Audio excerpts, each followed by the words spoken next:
fait partie de ces années difficiles qui commencent dans l'immédiat après-guerre. Emmaüs commence en 1949, avec un abbé Pierre qui a bien connu la guerre, puisqu'il y a participé comme résistant, qui constate lui aussi l'état de délabrement de la France. C'est à cette époque qu'on voit apparaître des bidonvilles très importants en France. Il a été marqué, l'abbé Pierre, par un ensemble de personnes qui, dès l'appel 54, sont venues se présenter à lui en lui disant « Faites ce que vous voulez avec nous, on est à votre disposition ». Et la fondatrice de la communauté du Plessis était une personne de ce type qui a tout abandonné pour se mettre à disposition de l'abbé Pierre et créer la communauté. Madame Renard était un personnage. Elle était veuve de guerre. Elle venait d'une famille bourgeoise de l'Isère. Elle-même avait vécu en Algérie où elle avait fondé l'association de la goutte de lait. Cette association récoltait le lait chez les femmes qui en avaient pour le donner à des enfants en difficulté, de maladies, de croissance, etc. Et elle avait donc déjà un impact, elle était connue dans le milieu. Quand la marine a été obligée par le manque de personnel de créer la branche féminine de la marine, on lui a demandé de participer à la création de cette branche féminine de la marine. Pendant la guerre avec l'abbé Pierre, ils se sont retrouvés à Casablanca. Lui, il était aumônier de la marine, sur le bateau Jean Bart. Et elle s'occupait de la formation des femmes qui venaient sur les navires militaires, les marinettes. Et ils ont lié des liens d'amitié. Et quand l'abbé Pierre est venu ici à Paris, qu'il a commencé à héberger des personnes en difficulté, elle est venue le voir et elle lui a dit « Ce que vous faites pour les hommes, je veux le faire aussi pour les femmes ». C'est comme ça qu'en 1953, qu'ils ont acheté la villa Sans-Gêne pour pouvoir faire la communauté. Il y avait beaucoup de filles, de jeunes femmes qui avaient eu des enfants hors mariage. Et avoir un enfant hors mariage, c'était le rejet. Certaines des personnes qui étaient là avaient eu un enfant, la famille les avait rejetées, elles étaient de province, elles venaient à Paris, et à Paris, que faisaient-elles? Elles tombaient entre les mains des souteneurs et de la prostitution. Il y avait des femmes qui avaient eu un passé, on ne pouvait pas trop savoir parce qu'on ne pouvait pas tellement les interroger par discrétion. La communauté d'Emmaüs, elle prenait toutes les femmes qui avaient besoin. J'ai fait le choix de vivre une grande proximité avec les gens malheureux. Je sentais qu'il fallait que je vive avec des gens, aller loin avec eux, les aider à s'en sortir. Les petites sœurs des campagnes, elles m'ont donné une adresse. Et là, j'ai commencé à vivre à Emmaüs. On était à 3 dans notre chambre. Je me rappelle, il y avait des puces, ça, j'ai un mauvais souvenir. On n'avait pas chaud. Puis on avait une vie assez pauvre. Moi, je coupais toujours du chiffon à l'atelier. Et là, on posait un tas de chiffons au milieu, puis on tirait les chiffons, puis on enlevait les boutons, les fermetures éclairs. L'idée de base de l'abbé Pierre, c'était de ramasser tout ce que les gens jetaient pour leur montrer qu'on était capable de faire du neuf avec du vieux. Il avait déjà commencé avec les premiers compagnons, chiffonniers, à travailler et à récolter de l'argent pour construire des logements d'urgence. Les femmes, elles avaient comme projet de travailler et puis, quand c'était possible, de venir en aide à d'autres familles, en particulier celles qui habitaient dans la cité d'urgence. Hein, il y avait 250 familles qui habitaient là. Et comme elles avaient un magasin de vente, c'est là qu'elles proposaient à ces familles de leur fournir des vêtements pas très chers. La grosse difficulté de la communauté, c'est que la communauté ne gagnait pas sa vie.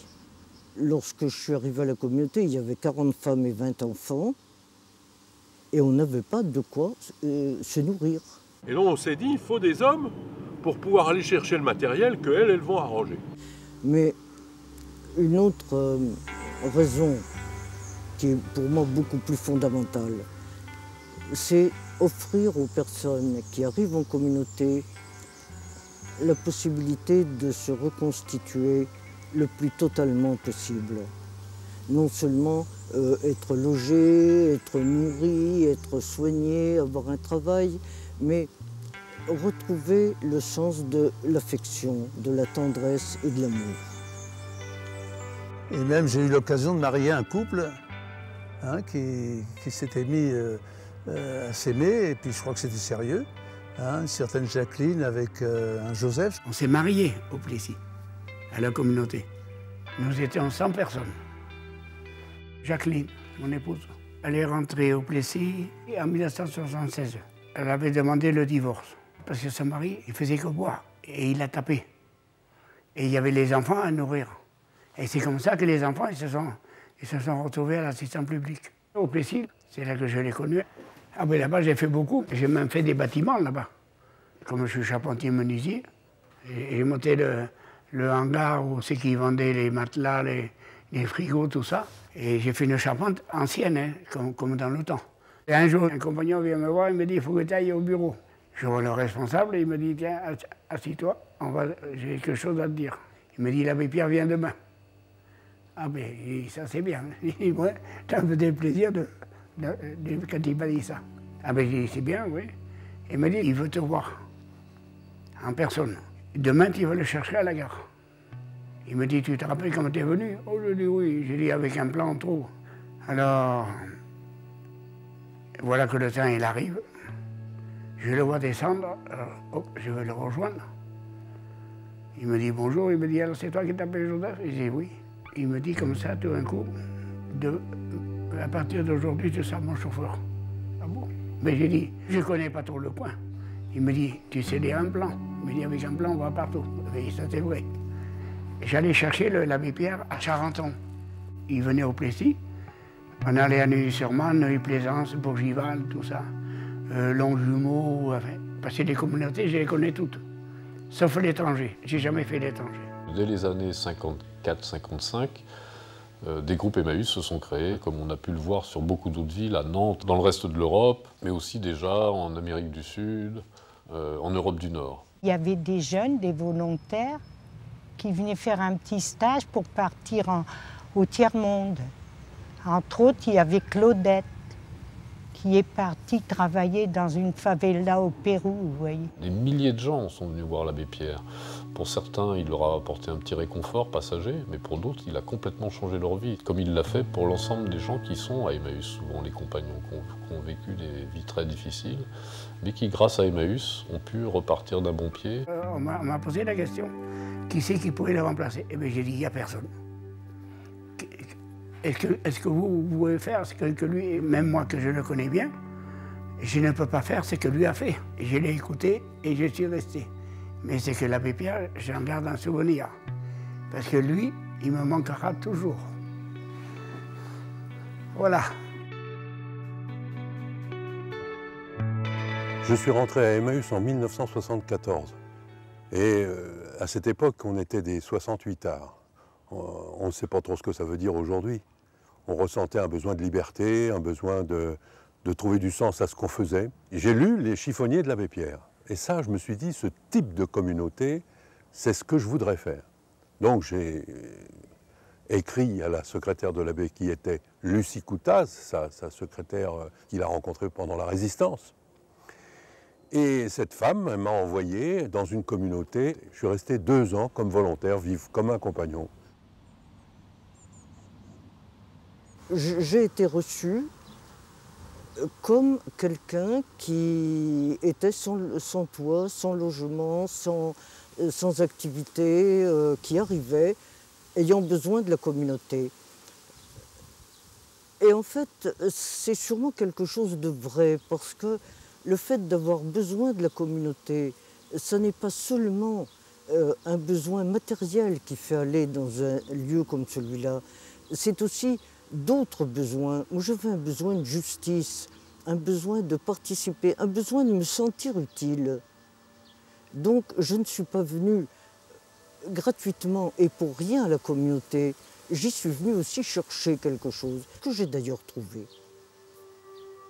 Suzanne Renard, on en parle toujours maintenant parce qu'il y a des anciennes compagnes qui l'ont connu. Donc c'est vrai que les femmes, elles ont laissé une histoire dans la communauté. La première à 18 ans, l'aînée à 81 ans. Le but premier de cette communauté, ce sera toujours d'accueillir des femmes. Il y a des couples qui se forment. C'est la particularité d'une communauté mixte. Quand il y a des enfants, on les aide, on les accompagne pour qu'ils sortent aussi de la communauté. On a un appartement, ce qu'on appelle un appartement passerelle. Et quand il y a un compagnon ou une compagne ou un couple qui eux, sont prêts à sortir parce qu'ils ont trouvé un emploi et qu'ils ont fait une demande de logement et qu'ils sont dans une dynamique de refaire une vie et qu'ils sont prêts à refaire une vie extérieure à la communauté, cet appartement-là nous sert d'appartement, ce qu'on appelle appartement passerelle. J'étais compagne ici, mais maintenant je vis hors de la communauté. Je viens travailler dans la journée et puis je repars dormir chez moi. Donc ça s'appelle compagne de jour. Je considère cette communauté comme en fait, c'est ma première famille en France ici. Sans Emmaüs, aujourd'hui, on ne parlait plus de moi, parce que c'est grâce à Emmaüs que je peux dire que je vis aujourd'hui. Cette communauté m'a vraiment rapporté beaucoup de choses. J'ai retrouvé ma santé ici, j'ai rencontré quelqu'un, mon futur mari. Dans le monde Emmaüs aussi, ce qui m'a vraiment plu, c'est la rencontre aussi avec l'abbé Pierre. Il est venu au Burkina Faso à l'Assemblée mondiale d'Emmaüs en 2003. On avait choisi 2 personnes pour s'occuper de lui. Voilà, je faisais partie des 2 personnes. On est resté avec lui pendant 7 jours. Tous les jours, on était à son chevet du matin jusqu'au soir. Franchement, quand tu es à côté de lui, quand il te parle, tu sens vraiment que c'est un... Je ne peux pas dire que ce n'est pas un homme comme nous, on est tous pareils, mais bon. On sent vraiment qu'il a, je ne sais pas comment dire ça, quelque chose de plus, voilà.